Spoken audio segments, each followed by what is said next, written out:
Good evening, History 201. I want to do two things with this video. Number one is I want to go over the North, and number two, to review for your upcoming essay. So, first of all, in last class, we talked about the South, and we talked about how the South during the antebellum period, antebellum is the time before the Civil War. And just to back up and deal with that word for a minute, antebellum is talking about a time period roughly from the invention of cotton gin, late 1700s, into the Civil War.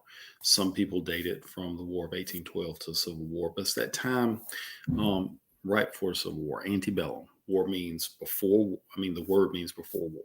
Okay, so last time we talked about the South during the antebellum period, and we learned that the South was one of a handful of total slave societies ever to exist in human history.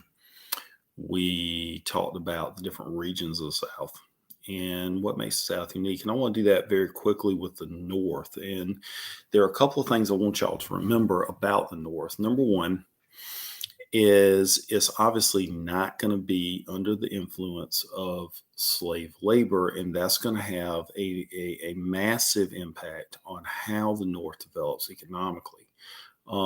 First, the North is a land of small farmers, and those small farmers, because of a lack of slave labor, must invent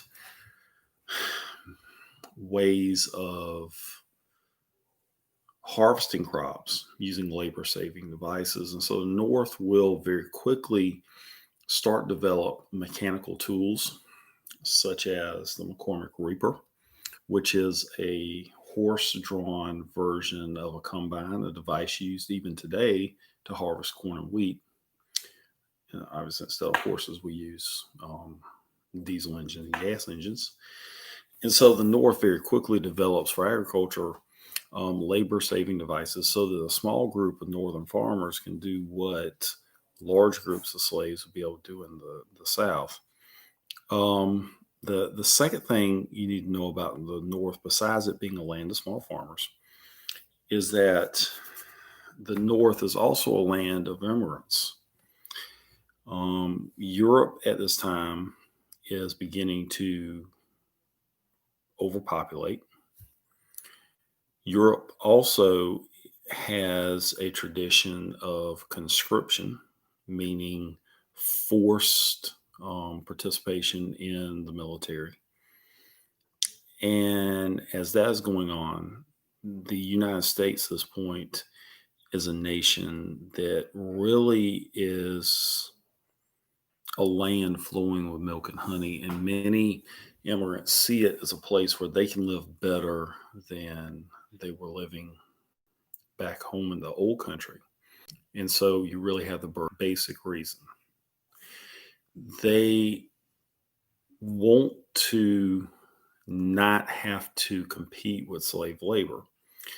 And so you have a handful of immigrants come south, but the majority of them will go north. And your two primary immigrant groups will be the Irish, who are fleeing very, very horrid economic conditions in Ireland.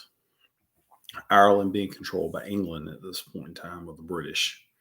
And, when I say bad economic conditions, we're talking about starvation, really. And also, the second group of immigrants would be Germans. And the Germans are much different than the Irish because they'll actually come with money in hand, and they will be a little bit better off. And the Germans will have enough money to stay in place in the cities where they disembark with ships. Okay, so what the immigration is going to do is it is going to help the North explode in population. Okay, you're going to have fresh blood coming into northern cities, which will cause population explosion in the North as a whole. Okay. The third thing that's important to know about the North is it is a land of industry. Now, in England, you have had an industrial revolution. Okay. England is a place where you can invent and you can create. And you don't have to worry about the government taking your property away from you. There's lots of freedom.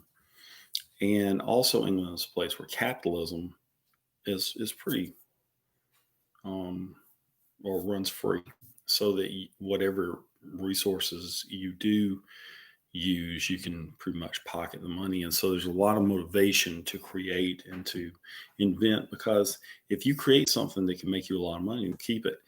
And so very early on, in the 1700s, you have a process of using water power machines um, to create mechanisms to turn um, thread into cloth, and you have the birth of the textile industry.